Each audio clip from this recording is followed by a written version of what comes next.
Good afternoon. I'm Arlan Suderman, Chief Commodities Economist at INTL Stone, and welcome to our July crop report webinar. As we'll go through this afternoon or this morning's, depending which time zone you're in, USDA crop report. This is their monthly WASDE report, World Agricultural Supply and Demand report, and including updates to both their domestic and to the global balance sheets. So we'll go through some of the significant numbers and their implications going forward. But first we want to start off with, once again, what's the picture of the money supply? Because price is a function of supply and demand, but it's modified by the flow of money. So we need to look at what is the backdrop into which this report came into. So how will fund managers view it? How will they trade it going forward? What's the paradigm here that shapes that environment through which they view these fundamentals from this report? So as we look at it, first of all, starting with our chart of the dollar, this is a weekly chart of the dollar. Each one of these bars is 1 week, and this goes back to the third quarter of 2010. And you can see that for the calendar year, we've basically been in a descending channel on the charts. So if you look at this descending channel over here on the right-hand side of the charts, within the past couple of weeks, the dollar has actually tried to break below that channel. And when that happened, we saw a lot of money coming into the commodity sector. Commodities, we're seeing more and more talk in the trade, in the financial world about commodities being cheap. Not a lot, but we're starting to see some of that emerging talk. Commodities being at historically low levels, particularly relative to stocks. And historically, when that happens, we see some corrective action, some flip in money flow, either money coming out of stocks and taking profits on the stocks and going long on the commodities, or vice versa, depending on the situation. It's too soon to say whether it's going to happen this time or not. We have climbed back into that descending channel. That's not bullish by any means. And the reason we're seeing the dollar continue to trend lower, even though we're continuing with monetary tightening, as what was heard from Fed Chair Janet Yellen this morning, is because we're seeing a number of other central banks now starting to talk about moving out of quantitative easing and starting to move into monetary tightening. The exception, most notable exception anyway, would be Japan, which is the Japan Central Bank has made statements here in recent days pretty much committing them to maintaining their very aggressive quantitative easing program. But other competing currencies, the central banks associated with those currencies, are starting to move in the direction of monetary tightening. Either they've already done it, as we saw Canada yesterday, or they're starting to prepare the markets for that. And so that's why we're not seeing the kind of strength in the dollar, because it's a basket of currencies, and so when one goes up, it tends to put pressure on the others, etc. So, but the dollar still is trending lower, which I've argued ultimately, historically, there's been a strong inverse relationship between the commodities and the dollar. That has not been the case during this calendar year. That's been abnormal. And I've been arguing if the dollar gets cheap enough, that will emphasize to the funds just how much of a value buy commodities would be. So waiting for that to happen, we saw a little bit of possibilities of moving in that direction when the dollar took a break below that channel, and we'll see how that plays out going forward.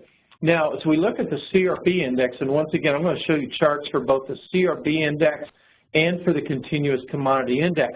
I followed these two because they're made similar, except for the CRB is much more heavily weighted toward the energies.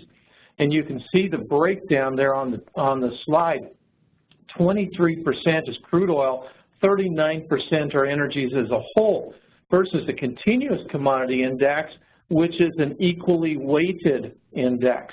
And what that tells me is the influence of crude oil. I can watch the behavior of these two charts and get some indication of whether crude oil is a follower or a leader.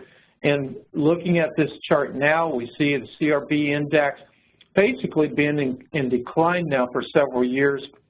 As we look here, we did bounce in 2016. Then we went sideways for about a year, and then this calendar year we've been trending lower. I'm going to show you. Let's see. I think it's the next chart. Yeah, it's the next chart here. We see the daily chart. So this only goes back to August of last year, a little less than a year. And notice these gaps here and here, defining a bullish island reversal. Now, as long as this gap has not been filled, we have this bullish island reversal on here. We've gone back up and traded higher and then broke lower, and then this is from yesterday. We had this bullish reversal on the charts back up once again. Very similar action in crude oil. Crude oil was an influence here. If you notice here, we still have this long-term descending channel in place. We have not violated that yet to build upside momentum. So we do have the first indicator of a possible bottom in this bullish island bottom here, but we have not taken out the channel yet to suggest added momentum to draw more money into the commodity complex. Should that happen, historically, history would argue that we would see more money flow into the commodity sector at large and into the grains as more specifically, as long as those fundamentals for the grains were not overly bearish. But if those fundamentals were turning more friendly or bullish, then it would accentuate or amplify the move upward based on what we've seen in the past. Now, as we look at the continuous commodity index, very similar weekly chart, very similar daily chart, a little bit closer here to breaking or testing anyway the top of this long-term bearish channel, descending channel, and that's because the grains have been providing more of a lift for this index since it's equally weighted versus the CRB has been getting more downward pressure, more bearish bias, shall we say, because of crude oil of late. Now, looking specifically at these numbers, we're going to start with wheat, and briefly I want to go over all wheat production at 1.76 billion bushels. That's a little bit larger than what the trade expected, certainly about 30 million bushels higher than what I expected. All winter wheat, here again, about 18 million bushels higher than what the trade expected. Hard red winter wheat, about 13 million was the biggest difference. Soft red winter estimate was pretty close to the trade estimate. White winter wheat at 216 million, 6 million above the trade estimate. Other spring wheat, 423 million, was 1 million more than what I estimated and 7 million more than what the trade was looking for. Durum was 20 million bushels below what the trade expected. That's a huge percentage that the trade was off there. Of course, durum focused a little bit more concentrated in some of the drier parts, whereas the more concentrated hard red spring production is concentrated more in some of the better producing areas of the northern plains. Now, as we look at the winter wheat yields, we see here where we saw the changes from June with an area from Colorado across to Illinois and Kentucky seeing yield increases. Excuse me, the eastern Midwest seeing yield decreases, Texas seeing a yield decrease, as well as Montana. Pacific Northwest seeing more of a boost to yields. Now, as we look at where those changes came from, we saw USDA cut back on the number of heads per square foot slightly, but push up the weight, the very heavy heads in this sample. Now, this is an implied head weight as they take their estimated yield divided by head count gives you implied head weight. So kind of coming at it from the back door. Bigger heads, a fewer of them, not significantly so, a fewer of them, the net result being some pretty impressive, particularly winter wheat production. Excuse me. Okay, now we look at spring wheat, and of course this is the USDA's first spring wheat yield estimate of the year. So this is a comparison to last year, and you can see that Minnesota was up 2 bushels from last year's yield, and Minnesota is obviously the high producer from a yield standpoint at 61 bushels per acre. The Dakotas down 8 and 11 bushels per acre respectively for North and South Dakota. Montana down 10 bushels per acre from last year. So some significant yield reductions from last year. Nationally, we're looking at a 40.3 bushel per acre yield as shown over here, and that's down 6.9 bushels per acre from last year. Note that the Minnesota yield is a record yield for Minnesota. So it's kind of the haves and the have-nots when we're looking at spring wheat. And basically the barrier between the range, or the worst conditions anyway, has been west of this line. So eastern areas doing better, western areas doing much poorer. And one of the things to watch in here is, now this is a spring wheat, I'd like to go back up to winter wheat, particularly the hard red winter wheat that we're seeing in this region up in here, tends to be some of your better protein wheat. And so much of it goes into mills, some of it goes into the Pacific Northwest. So a sharp reduction in winter wheat production that tends to be better protein in this area will dramatically shift, I think, some of the movement of wheat in order to meet that demand. Now, as we look at U.S. yields, USDA hates making changes in the July report. And in fact, their change in procedures that we've seen since 2012, I believe it is, really makes it even more difficult for them if they follow their pattern or formula to make those yield changes. When we look at overall production, though, you can see that here is last month's production estimates, that they obviously increased both the corn and soybean production estimates. And that was largely because of changes in acreage as reported in the June 30th report, the biggest of which was the almost 900,000 acre increase in corn and a slight increase in soybeans. Ending stocks, of course, with the wheat coming in smaller than last month but bigger than expected, we saw 938 million bushels of ending stocks for wheat.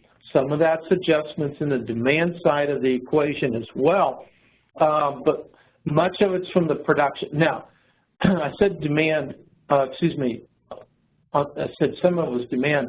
The bulk of it was a change in production and changes to the old crop balance sheet. Remember that wheat stocks came in higher than the trade expected, pretty close to what we expected on June 30th, and that June 30th wheat stocks number was effectively the ending stocks number for the 2016-17 marketing year.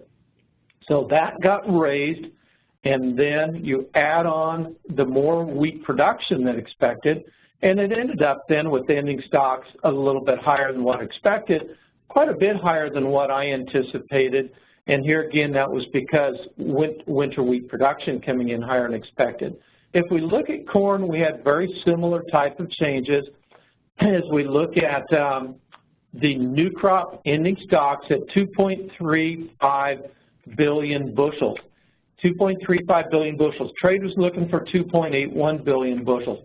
I was at 1.921 billion bushels. Now, let's kind of piece this together. First of all, USDA showed about 100 million bushels more stocks of corn on June 30th than what the trade expected, much closer than where we were at. So what USDA did was they cut its feed usage by 75 million, brought that much closer to where we've been on feed usage, and actually brought their old crop ending stocks very close to within a few million bushels of where we were at with our estimate. But that effectively raised the beginning stocks for the new crop year. Other than that, we were pretty close, except for in my estimates, I don't estimate what I think USDA will do. I estimate, based on the data as of July 1st, what does it suggest that ending stocks will eventually be. That's how I ended up at the 1.21 billion bushels, because I use a yield of 166.8 in the formula because that's what's suggested with the data, and USDA used the 170.7. So that's the bulk of the difference right there between our new crop ending stocks, is I'm using that lower yield estimate. And on the soybeans, some similar dynamics at play. USDA did lower old crop crush 10 million bushels. They raised then exports 50 million bushels. I was agreeing with them on the crush. They went a little bit higher on the soybean exports than what I expected when I look at sales versus actual shipments, but I could very easily see that happen. So we'll continue to watch that. Bottom line is new crop ending stocks fell to 460 million bushels, down 35 million from last month. I was looking for 474. And we look at global stocks here, we see USDA point to ending wheat stocks at 260.6 million metric tons. I was at 259.6, so relatively close. The average trade guess is 257.4. Trade looking for fewer bushels overseas and U.S. combined. Look at corn. USDA was at 200.8 million metric tons. I was at 194.15. Here again, the bulk of that is a difference in yield with me projecting final yield and not predicting what USDA is going to do. Let me say that USDA is estimating what it expects final to be. Some of us in the industry, when we're surveyed, are estimating what we think the final numbers will be, and some are estimating what they think USDA's ability to estimate its final number will be. And there's a big difference opinion what to do. I've given my philosophy. I'd love your input on what's most helpful for you, but that's where we're at. But here again, this difference between USDA's global corn ending stocks and our prediction is largely the difference in yield. To look at soybeans, part of it is that, part of it is some demand figures, but USDA at 93.53, that's up about 1 1/3 million metric tons. I'm at 90.3, so that's a little over 100 million bushel difference over the world. Here again, some of it's their different yield estimate, USDA at 48, I'm at 47.5, and some of it's some minor differences in some production estimates overseas and some usage numbers. When we look at U.S. corn ending stocks, we're very similar to year-ago levels right now. This is based on USDA data, not my estimates. Very similar, near 30-year highs, and the price is tweaked a little bit lower. Of course, USDA was tweaking things a little bit lower here today as well. On the demand side, and we've talked about this before, you notice this kind of parabolic curve here in Chinese demand. And each year, USDA projects, puts a new bar in for the new marketing year, and it falls short of that line. And then by the end of the marketing year, like this year, they raise it up, and it comes up to that line. Only 2 times it hasn't here, and that's in 2003, 2004, and 2007, 2008. Some of that was due to some livestock production, particularly pork disease problems within China that reduced demand. Some of it was due to some production problems which just simply cut the supply. So we're anticipating that in 17, 18, we're going to see that gap closed as well. Here we look locally at U.S. exports, and you can see what the tendency is for USDA's export target. And basically, when we're above the zero axis, that means that final exports tend to come in above USDA's July estimate. And the average is about 88 million bushels over the life of this chart here, which is a little over 20 years. When we look at ending stocks, everything below this axis means that final ending stocks tend to come in below USDA's July ending stocks estimate by about 90 million bushels. And so if we were to follow that average, that would suggest then that we would end up with, what, 370 million bushels. That's adequate. That's that's out. There's no reason to ration demand with it, but it certainly wouldn't be as bearish. So the question is, what's going to happen? So we go back to weather, because right now I really feel like starting tomorrow we're going to be back to trading weather again. If the weather is hot and dry tomorrow morning in the forecast models, I would anticipate that the funds will be back putting what they took out today back in the market. If it's continuing to trend a little bit more favorable as it has been this week, then we'll probably take some more risk premium out. I really do believe that weather is going to be the primary driver. Now, the models, here as we look at the models, this is the latest plume that we see, projecting the ENSO cycle of El Nino and La Nina, still calling for a neutral to weak El Nino. Nothing changed there.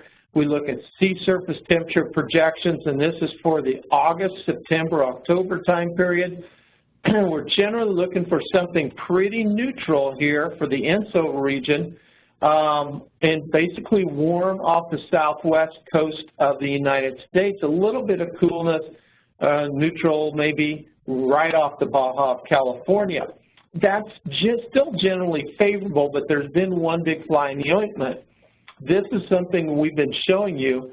The expectation was that this year we would see a strong jet stream crossing the Pacific Ocean into the United States without much amplification to it. Fairly straight, so it would be fairly fast moving, a lot of systems coming across the Rocky Mountains and across the Midwest. That's what the model suggested. That did not happen. Now, it wasn't as amplified as what we saw in '88 and 2012 because we have generally a more uniform temperature gradient out here in the Pacific, but it was weaker. Now, because of the expectations well, let me say it a different way. This chart this graphic here is one I've been showing you throughout much of the season, and it basically went back to 1950, finding all the years that were similar.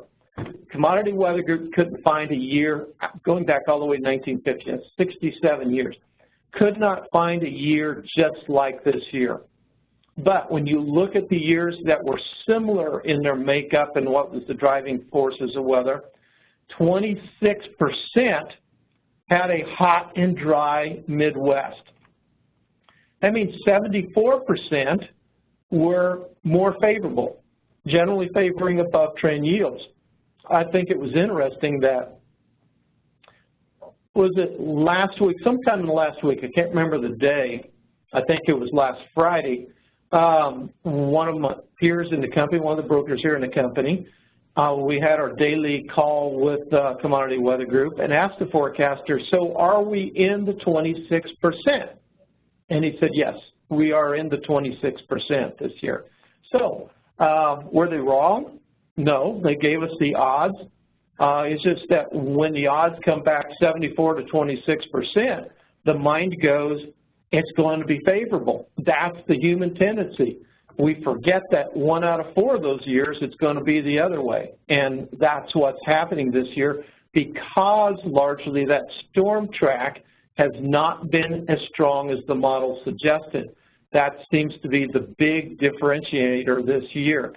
Now, as we look at pollination expectations, you can see that the bulk of the Corn Belt is expected to reach 50% pollination during this July 10 to July 20 period, which we're in right now. This area right here, central Illinois, had been very dry, along with western areas of the Midwest. This area largely pollinated before rains came in this week. So we did do some damage there. The question is will this pollinate before rains reach the area? Well, let's look at the weather forecast. Here again is the area we're talking about. Not much rain in the next 5 days. Playing around it, not much rain. A little bit more in 11 to 15 days, but we've already pollinated by then. So we still are looking for more damage. It's not going to be damage everywhere. Consider eastern Midwest, if they have a problem, it's been that they've been too wet, and they certainly have not had the heat that we've had elsewhere. Another one of the problems we've had over the western half of the Midwest in particular is high overnight low temperatures, which tends to also be detrimental to the crop. And so I'm still expecting the crop ratings to continue to slide. Now, historically, they go down through the month of July anyway, on average. I expect them to fall faster than that pace, just as they did in Monday's crop progress report. Overall, when we look at this, the 11 to 15 day is becoming more favorable. We're seeing generally mild temperatures, the heat moving out and retreating to the west, and more rain starting to build in. And now, as we look at the 16 to 30 day, that would be this July 27th, August 10th, final days of this month, the first third of next month. That's a pretty good moisture forecast there. Normal to above normal rainfall and very little heat in the Midwest. Pretty favorable. August, not much different, actually a little bit more milder as we go into northwestern parts of the Midwest. So if this verifies, and forecasters have had some trouble this year with this, but if this verifies, that would tend to be supportive of soybean production. We can recover a lot of ills with a favorable August. So that'll be one of the things to watch. I feel more comfortable that we've done some irreversible damage to corn that would make an above-trend yield pretty difficult at this point. Soybeans, we can't say that. We could still, now I know there are some locations, particularly in the plains, but also elsewhere where we've done some irreversible damage to the soybean crop. We can repair a lot of that on a national basis. Some of the damaged stuff can reverse some of the damage, but also elsewhere we can boost yields above trend enough that we can make up for some of the losses. So I'm not ready to write off the soybean crop, I'm not ready to write off the corn crop either, but I think our chances of getting an above trend corn yield at this point are getting tighter and tighter, and the odds of a below trend corn crop are becoming more significant. Now, we are rationing demand with these prices. So the question is it justified? And if you look at the balance sheets, in order to justify rationing demand with the big South American production we have, we probably need to take yields nationally about 5% below trend. And we don't have the evidence to say we're going to do that yet, but we very well could. We could, we just don't have the data to say that that's happening yet. We'll talk a little bit more about that. Here's the corn condition, and I want to draw attention right here to this right-hand side. This bar shows our condition index score for the latest week as of that ended Sunday. That's a condition index score of 365 on a 500 scale, where 500 is a perfect crop. Notice where it compares to other years going back to 1986 during the same week of the growing season. You can see how many years were rated better at this time of year and how many were rated weaker. Also, look down here at this year's ratings and how they took a sharp turn lower this week. The blue line is the 10-year average. You can see it normally trends lower. The green line is last year, which just pretty well went flat.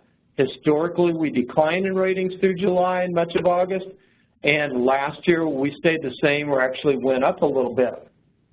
This year, we were going sideways to a little bit of an upward bias until we got to that 10-year level, and then we took a sharp turn downward. And I think that trend's going to continue. We've got three yield models that we use. There's a traditional model that I have, and I think it's looking at a 167.5 yield. Then we have a new yield that our intern Jared Wilhoff developed for me, and trying to improve and just add a little bit more efficiency and accuracy to what I had. My yield model's generally been within a bushel per acre at the end of the growing season. Last year was almost 2 bushels off, so that was a little bit more. So I said, Jared, what can you do to improve that accuracy? So he developed a new model, and then he also developed another one for each individual state, and then makes a composite yield estimate from that, weighting each state according to its contribution. And so I wanted to show you the state yields. First in the left-hand column here is the trend yield for each state, the predicted yield based on that model, how much that deviates from trend, then what the R-squared level is. And that shows the significance that condition score data has toward final yields or not. In most states, it's pretty good. We figure anything above 0.7 is pretty good. In a few states like Colorado, it's pretty poor. But overall, you can see here that we've got some states doing quite well and some doing poorly, and everything in between at this point. But I do expect to see more states fall below trend as we move forward. Now, let's look at the same thing for soybeans. Soybeans, you see this latest rating dropped below 360. I think it was like 357 or 358. See how that compares to the same week in these other years, going back over the last 30 years. You see it was in decline relative to the 10-year average, and now it's taken a sharp deviation, falling even faster than the 10-year average. But here again, August can cure a lot of ills for soybeans. And so it depends really what late July and August during the pod set and pod fill time period ends up being. And here's the state by state. You can see that some states are above trend, like Arkansas and Illinois. Kansas is over 4 bushels above trend in our model. Well, some states are below trend, like Nebraska, 1.5 bushels below. South Dakota, 5.9 bushels per acre below trend. So you can see the deviation, you can see the R-squareds on the right. Putting it all together, I'm looking for, right now, plugging in our yield, using a yield of, and I put it down here at the bottom, 167, which is kind of the average of our 3 yield models, using USDA's planted acreage. I get ending stocks of 1.96 billion bushels. A marketing year average cash price of $3.55 per bushel. That's my anticipated scenario right now. If we see adverse weather continue to pull down condition of the crop, do damage to the crop, we'll see those stocks probably work their way lower. The opposite is true as well, of course, but not that much smaller than what we are this year.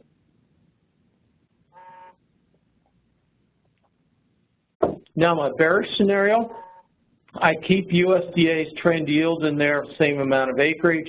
That produces a 2.2 billion bushel crop. Right now, if we were to have a bearish scenario, it's hard for me to see a yield above 170.7. On the other hand, if we were to drop the yield to 158 bushels per acre, sub 160, ending stocks drop below 1.4 billion. You say, well, that's still enough corn, but that starts to make things tighten up. I think it's a 50-day supply, and that's much below where we were this last year, certainly an improvement and moving in the right direction. And believe it or not, that justifies a marketing year average cash price,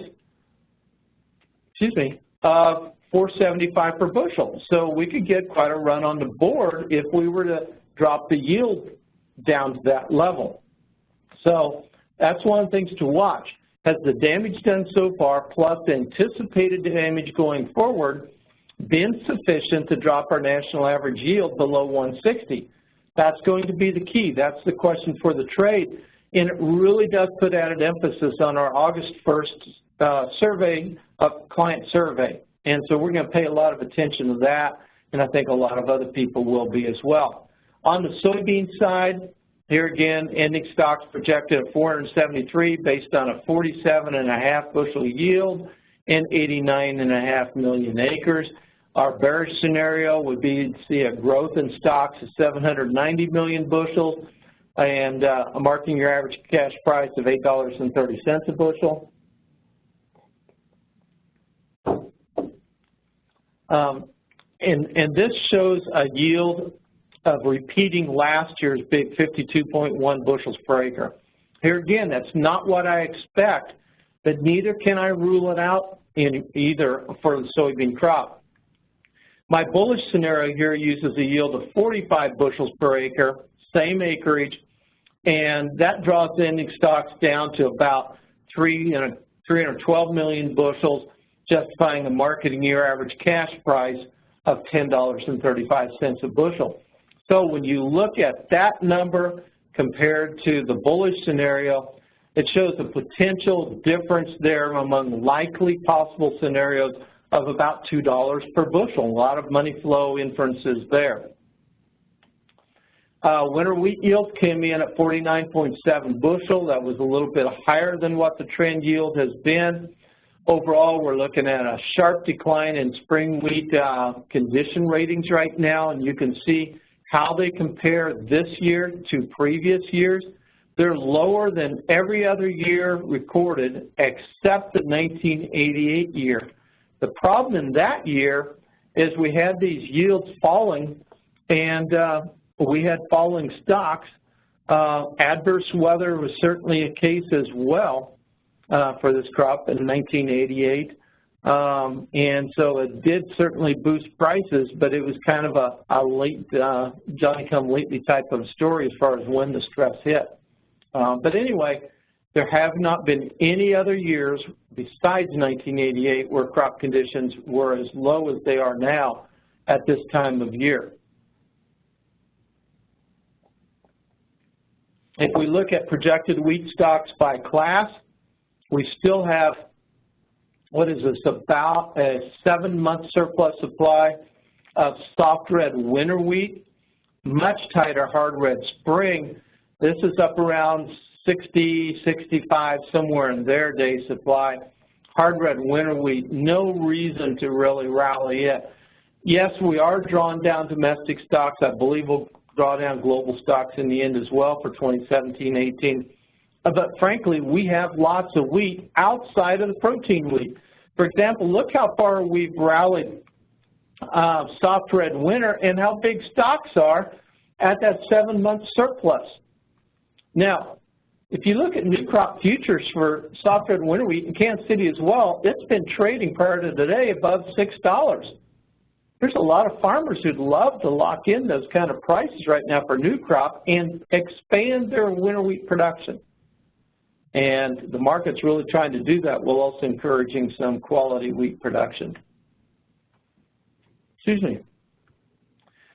Here's the balance sheet for wheat, and basically USDA is projecting new crop ending stocks around 938 million, and I'm at 916 million bushels. I have been just below 900 million and now made some adjustments, and I'm up around 916 million bushels. So adequate supplies. We see production numbers being very similar. We see imports being very similar. And really many of the demand numbers being really pretty similar. The biggest difference overall is going to be really those beginning stocks numbers, where we're at, and what production is for some of these crops, some of these classes of wheat. So bottom line, today's report had few surprises for us, particularly old crop. It was pretty much down the line of what we've been calling for some time. That translated into new crop beginning stocks. Beginning stock differences were simply primarily our differences in production estimates, with us projecting final production numbers and many in the, in USDA reporting something less than that. You know, that's a tough one to debate. USDA is supposed to be estimating final numbers each time they do this report. But anyway, that's where the big differences are. We should return to trading weather tomorrow. If there's more stress in the forecast, we'll probably add more risk premium. If there's less stress, we'll probably remove more risk premium. Above trend yield is not likely for corn anymore. It is still possible for soybeans. Now, demand is being rationed by these prices for corn and soybeans. Yields do need to justify doing so. In other words, they need to drop 5% or more from trend levels in order to justify the current high prices that we're seeing. Let me draw your attention back to the major commodity indices we looked at the beginning of this presentation. We still have those bullish island reversals. The last couple of days, we've seen crude oil start lower in the morning and the break get bought. We had a friendly crude oil stocks number this morning coming from the industry and from USDA, excuse me. So that certainly helped, and we put bullish surprises on the charts yesterday. We followed through higher early today, but then we saw a sell-off, and the last I looked today before coming into the video room was that we were still holding above yesterday's low and keeping that bullish reversal higher in place. Commodities indices still have a bullish island reversal on them, and we have the opportunity now to keep that money flowing. The bottom line is follow the money. Follow the money. If these major commodity indices go ahead and confirm a bullish chart signal here, we'll probably see a lot more money coming into the commodity sector, into grain specifically. If the opposite is true, it's going to be a tough slide into the spring, and in all likelihood, unless they have a legitimate weather story. So with that, I'm going to open it up for questions. And Jake, as soon as we get the first question, go ahead and read it to me. Thanks, Arlan. We're just going to give it a second for a few questions to come in. I might mention that our next webinar will be after the August crop report. That's always a big one because that includes USDA's first field survey-based yield estimates for corn and for soybeans. So that's a big report. And here again, I think it's going to be really hard for the trade to get a handle on the scope of damage in this year's crops. So our client survey is going to be critical this year, that those of you who are clients out there fill out for Bevan. Please continue to do so. That's going to be critical for us. Have a question yet, Jake? Nope, still waiting, Arlan. We'll just give it another few seconds. Okay. We've got some regulars out there who usually come up with some pretty good questions. I'm going to call on my former colleague, Wes Beal. Are you out there? Send me a question.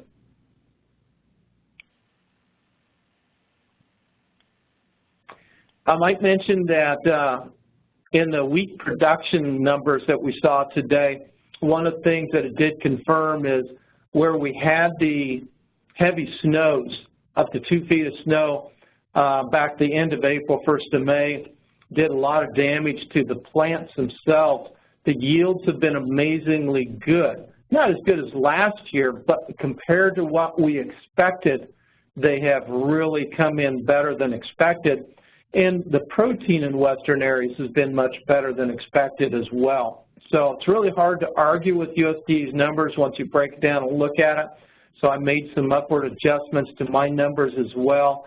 I think the USDA is probably pretty close on track. I think the next question is how much additional losses do we see in the northern plains and in the Canadian prairies? I think, you know, Minneapolis started this all off, leading corn and soybeans higher because of the heat and drought in the northern plains, which now affects about 2/3 of the northern plains and about 1/3 of the Canadian prairies, although we could see that expand to more than 40% again here over the next 10 days.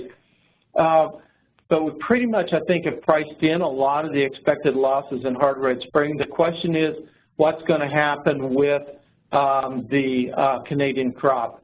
And if the Canadian crop comes in really short, that's going to be a problem. If not, then we may have seen the highs. Hey, Arlan, we actually got a few questions come in. Okay. Great overview. You sound like there's a downside bias to the market.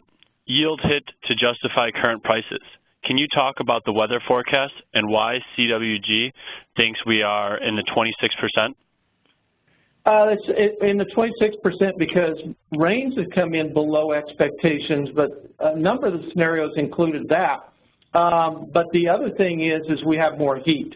Without that active storm track to bring the cloud cover and the additional rain, we've had more heat. And as areas have dried out, that tends to amplify the heat. As soils dry out, they absorb much more of the heat from the sun, warm air temperatures much more. And so that's why that weaker than expected storm track, little less rain, more heat with it. It's kind of builds on itself once it gets momentum. We have another question from John. How aggressively are South American producers selling into the market rally? Impact on U.S. export demand?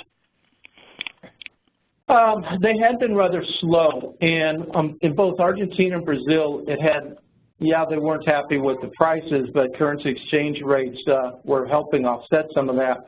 The bigger factor was the political instability in Brazil and the economic problems in Argentina. They were worried about weakening currency, and they would rather have the hard asset in the bin or in the bag, as it would be the case there, than the currency in the bank losing value. But of late, we've seen some improving conditions and some stabilizations in Argentina.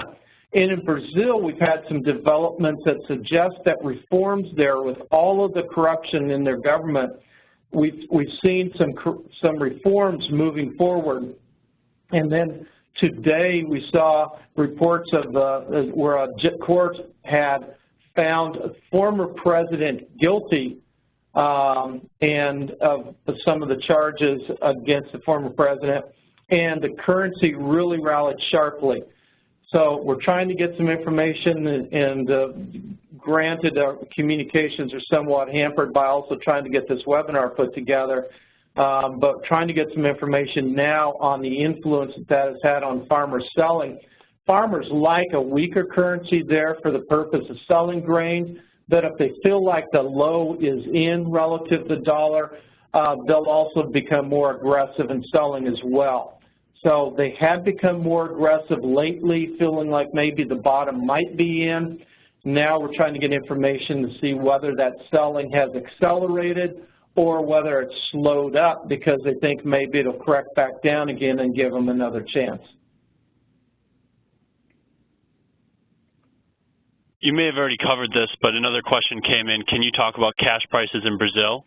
And another question was, when it comes to U.S. export or LATAM export, what are the price differentials?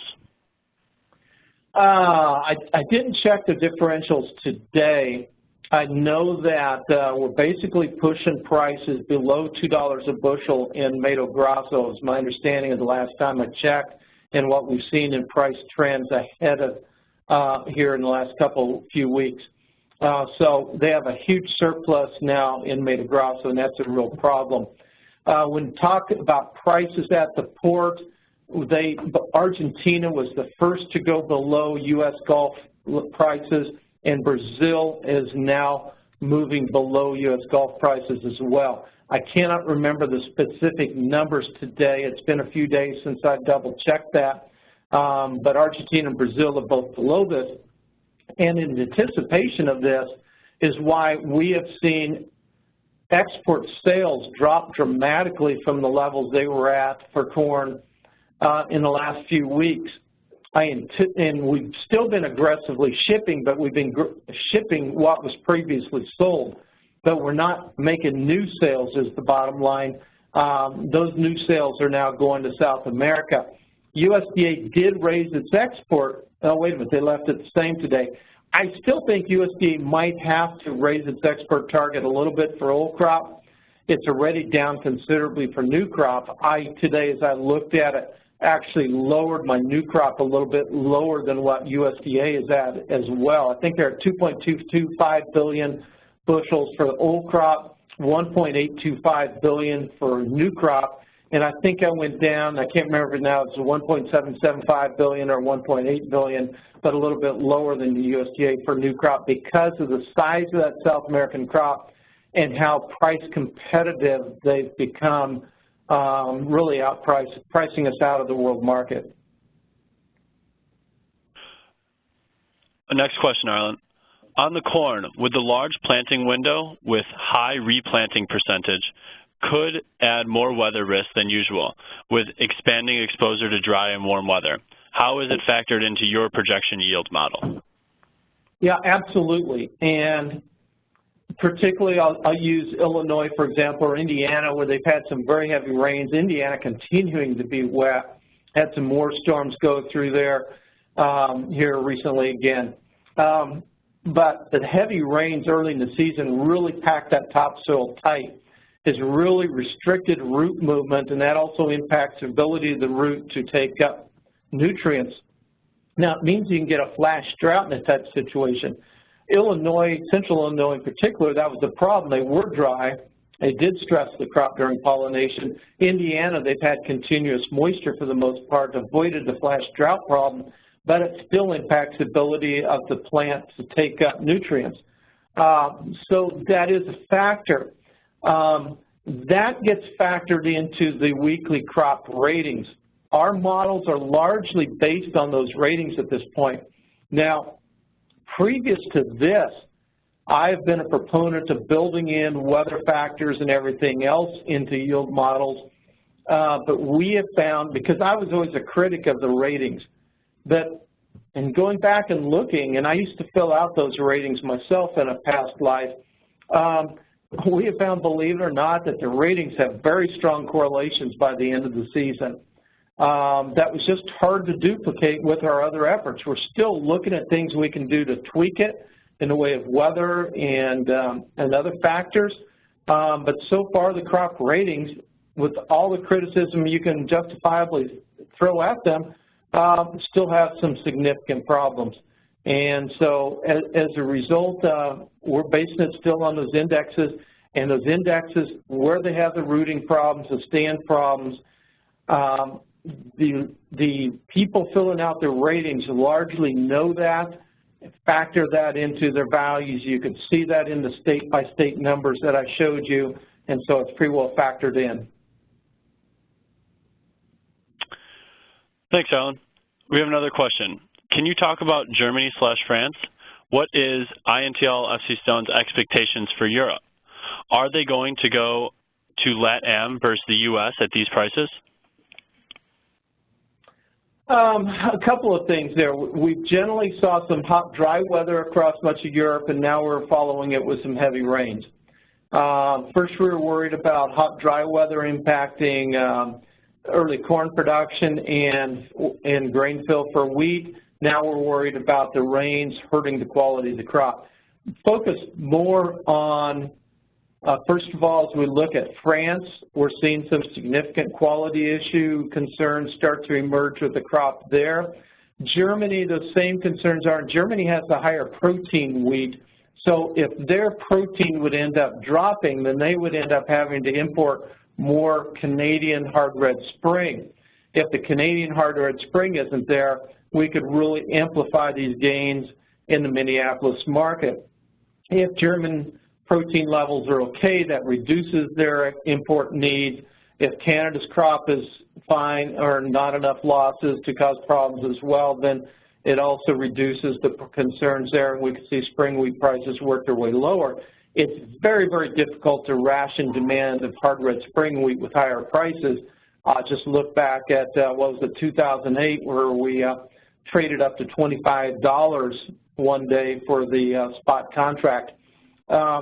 Corn-wise, we're doing better there now. We do have some more concerns for the Black Sea area and for Ukraine in particular going forward. Not the extent of the problems at this point that we're seeing in the northern plains, but certainly areas that we're seeing some probably justification for ratcheting down production. My immediate question is, what are we doing to quality in both France and in Germany? Thanks, Alan. We have a few more left. Okay. Arlan, today in the corn report, the USDA added about 3.2 billion acres of extra supply. If in August the USDA begins to reduce yields, thereby supplies, is there any built-in cushion in demand that can be reduced, or is a bushel lost in supply a bushel off the carryout? Yeah, good question. Is there a one-to-one relationship there? Reduction in supply results in a reduction in demand. No. The demand, as you reduce supply, prices tend to go higher, and higher prices do tend to ration demand, which is what we're doing right now. Question is whether the damage done is sufficient to justify that price rationing, and if we find out it's not, then we've got to take prices lower to compete with Brazil and Argentina. If we find out it has, then that justifies the current prices or maybe higher. And if you're a technician, you can actually point toward futures going above $5, depending on which technicals you look at and which you put more confidence in. So there's quite a range of possibilities there, particularly if we would start to see the funds become more bullish to the commodity sector. But overall, there is a relationship there. We have found that exports are a much smaller percentage of demand than what they used to be. Exports is where we do the most rationing, followed by feed usage, followed by ethanol. All three are going to see price rationing, but to varying rates and relationships. Because of the ethanol mandate in our fuel supply and the good export demand that we've seen as well, that'll be the more difficult to price ration, although it still is price rationed just at a slower rate. Exports are the first to be price rationed, and feed usage in between. You still got the animals, they still have to eat, but you find ways to feed alternatives and to back the consumption down. Maybe cattle stay on pasture a little bit longer, the feeders, before putting them in the feedlot or whatever it may be, wheat pasture in the winter, etc.